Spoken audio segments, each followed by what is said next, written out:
Welcome back to Through Inquisitive Kids. Today we're going to be using the base changing formula to help us solve logarithm functions.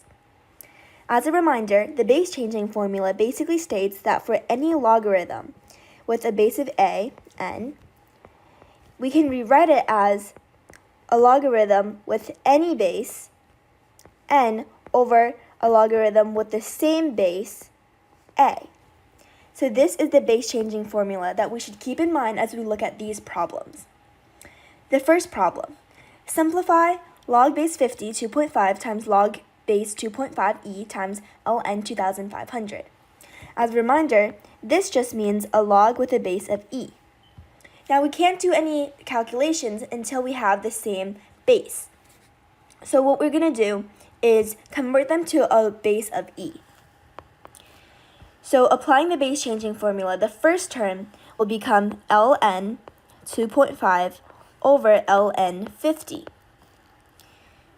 times ln e over ln 2.5. And here we just have ln 2500 because it's already in that base. Now the next step is to cross simplify. As you can see, this cancels out, and ln e itself is just equal to 1. In the end, we have ln 2500 over ln 50. Since 2500 is equal to 50 squared, we can expand this logarithm by bringing the exponent in front of the logarithm, and that gives us 2 times ln 50 over ln 50. In the end, our answer is 2. So that's the first problem. Moving on. Simplify log base 2, 3 times log base 3, 4 times log base 4, 5, all the way to log base 2005, 2006. As we can see, there is a pattern here. The base starts at 2 and increases by 1, and the argument starts at 3 and increases by 1 as well. But they all have different bases, so we're not going to be able to do any calculations until they have all of the same base. So let's say log with a base of 10, so then we won't have to write out the 10. We can convert all of these terms into a base of 10. So the first term would become log 3 over log 2, times the next term becomes log 4 over log 3. Times log 4, 5, which becomes log 5 over log 4. And this pattern continues all the way to log 2006 over log 2005. And now, as you can see, we can just cross simplify again. And the base changing formula, it's so easy because once you have it in the form of a fraction, usually that's when you can start simplifying the most. So this will all get canceled out except for log 2006 and log 2. Log 2006 over log 2 is equal to log base 2, 2006. Here we use the base changing formula again. So I'll use a red star to showcase that we use the base changing formula. Here we also used it. And here, because we all know that they have the same base, the base of 10, we know we can use a reverse base changing formula to revert it back into just the form of one logarithm. Moving on. If n is equal to 100 factorial to the third power, simplify this expression. Pause the video and try to see if you can use the base changing formula to solve this problem. Here we see fractions, but they're being added together. So in order to solve logarithms, we want multiplication and we want the same base. How can we rewrite these numbers into the same base? Well, 1 is equal to log of any number, and the argument is the same number. So we can rewrite all of these terms as log 2 with an argument of 2 over log base 2n plus log 3, 3 over log base 3n. And this pattern continues until we have log base 100 over log base 100n. So this is how we can rewrite the expression. Now we observe that all of these terms here, they have the same base. Now using the reverse base changing formula, we rewrite it again into log n2 plus log base n3 all the way to log base n 100. And here we can just simplify it even more because all of these terms have the same base, n. So because of this, and we see that they're being added together, using the addition property of logarithms, this is equal to log n, and the arguments are all multiplied together.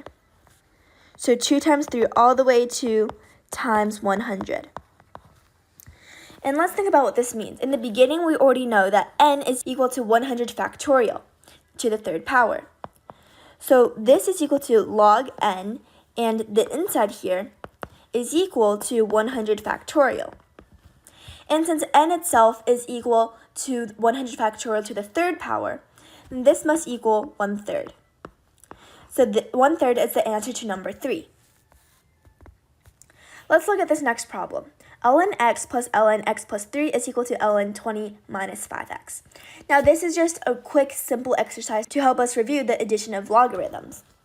Since they all have the same base, the left side becomes ln and the inside becomes x squared plus 3x, where the two arguments are being multiplied together. It's equal to ln 20 minus 5x. So these two parts must be the same. Now just taking them out, we can rewrite in another equation. X squared plus 3x is equal to 20 minus 5x. Now we solve. X squared plus 8x minus 20 is equal to 0. Now factoring it out to find the 0 solutions, we have x minus 2 times x plus 10 is equal to 0. So here the zeros of x can be 2 or negative 10. But let's refer back to the problem. Before we just answer straight away with x can equal 2 or negative 10, let's see if these actually work. Well, if we substitute 2 back in, it does work. But when we substitute in negative 10, we see that the argument cannot be a negative number. So ln with an argument of negative 10, this is not valid as an answer, which means that we have to cross out this solution. In the end, this equation only has one solution, where x is equal to 2. This just shows that after solving, it's always important to go back and verify. Number 5, find x based on the following system of equations. Let's first just look at equation number 1. We can rewrite equation number 1 as 2 raised to the power of 2 times x over y plus y over x is equal to 2 raised to the power of 5. Now, just by comparing their exponents, which we know have to be the same, we have x squared plus y squared over xy is equal to 5 over 2. Now, cross multiplying, we have 2x squared plus 2y squared is equal to 5xy. Now let's look at equation number 2. Here we have a log with a base of 3, so the bases are the same, which means we can multiply the two arguments together. And this is the square difference formula. So log base 3, x squared minus y squared is equal to 1. And since 1 is equal to log base 3, 3, we know that x squared minus y squared is equal to 3. Now we have two brand new equations that we can use to solve for x and y. By rewriting x squared as y squared plus 3, we can substitute the right equation into the left equation. And the process is a bit tedious, so I'm not going to write it all out. But in the end, we have y squared minus 1 times y squared plus 4 is equal to 0. So this is after substitution. So now we can either look at y squared minus 1 and have that equal 0, or have y squared plus 4 equal 0. But y squared plus 4 cannot equal 0 because it's two non-negative numbers being added together. Therefore, the only possible solutions for y is positive or negative 1. And since x is equal to y squared plus 3, x can equal positive or negative 2. We're being asked to find x based on the following system of equations. So we can either write 2 or negative 2. But by verifying our solutions, we see that x is equal to -2 is not a valid solution. This is because once we put in -2 here, we have a negative argument, and that does not make sense, meaning that we have to eliminate this possibility. In the end, the only solution for x is +2. Let's take a look at our final problem.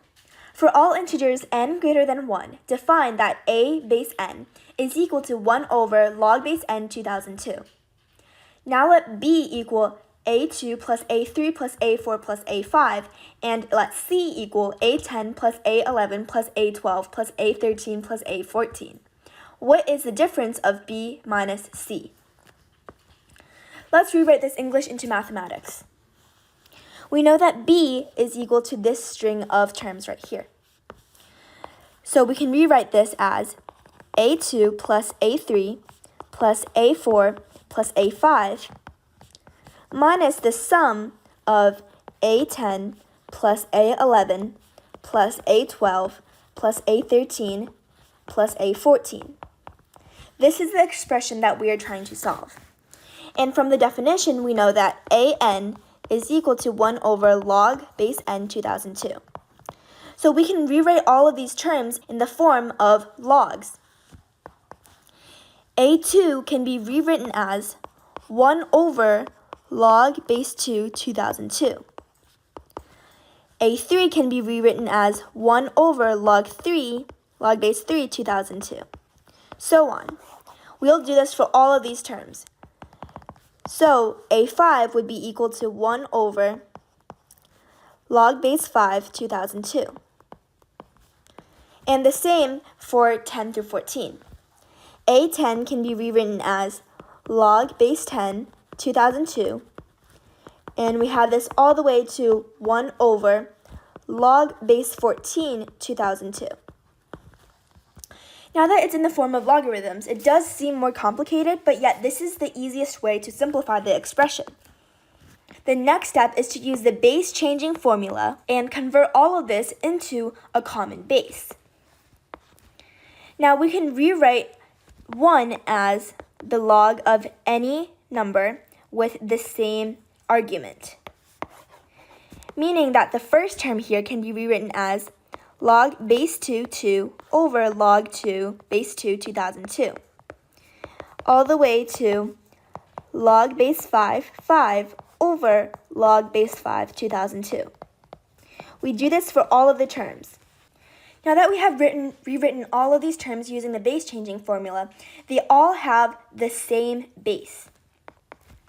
Here we rewrite it again. Because here we have the same base, we rewrite each of these terms in the form of log base 2002, 2. Now the next term would be log 2002, 3, plus log 2002, 4, and so on. We have rewritten each term with a common base of 2002. Now this makes calculation much easier because with logarithms of the same base that are being added together, we can just multiply the arguments. This is equal to log with a base of 2002, and the argument is equal to 2 times 3 times 4 times 5 over everything that's being subtracted. So 10 times 11 times 12 times 13 times 14. Let's cross simplify. 10 can be canceled out, so it can be 12. And now we have log 2002 with an argument of 1 over 2002. Now this is pretty simple since 2002 raised to the -1 power is equal to 1 over 2002, meaning that the final answer to this expression is -1. And that is how you use the base changing formula to solve logarithm equations.